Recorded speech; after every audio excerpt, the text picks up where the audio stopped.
This is the fourth section in the Jupyter In-Depth volume. This section outlines a few of the customization options for Jupyter. The code snippets in this section are provided as exercise examples and are not being warrantied for commercial use. They are, however, being offered as examples of extended functionality that can be implemented using the available resources for the Jupyter software collection. The first video in this section is a brief review of notebook functionality and an invitation to take another look at the bundled notebooks in the documentation directory. After that, we will take a look at the custom content manager that has been developed for Google Mail and the underlying Python API that allows us to extend it. In video 3, we build a file bundler extension which stores notebooks in an encrypted format.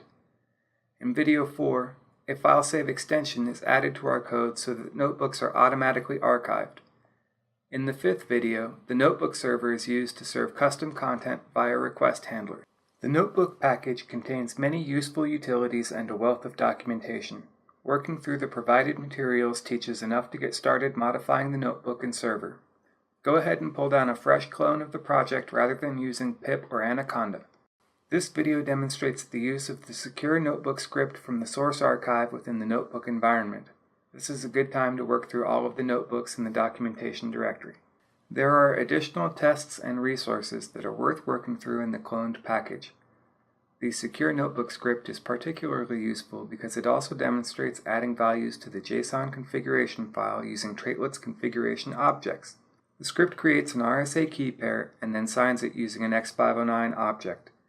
A little modification is required to make the certificate personalized and have a unique serial. With the configuration applied, starting the notebook server and supplying the password results in a TLS connection to the local host.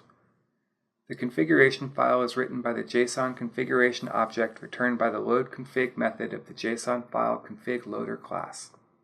In order to personalize our certificate, we need to collect some input from the user. With Python 3, the input statement can be used to collect the information needed. After that, we set a serial with a range sufficient that it is not likely to be repeated. Delete the older certificates from your browser once the script has been run. The Openssl Crypto module allows for RSA key generation, and the script sets the key length to 1024.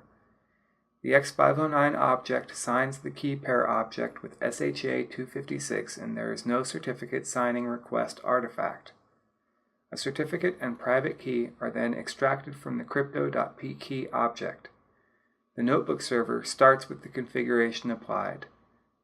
The serial set originally was 1000. The script we are working with lies in the tools directory of the source package. From that directory, import everything from the script. In this case, we are adding our inputs to the create self-signed cert function. Even though we have created a newer version of the function in the session, the version in the file is used unless we also create the functions that call it within the notebook session. SSL is fairly important in business markets. Think of a couple of ways that certificate data such as location and organization could automatically be added to the certificates being generated. Don't forget to delete the old certificates in between script runs, and that you will have to clear the old certificates from the browser when you restart the Jupyter server.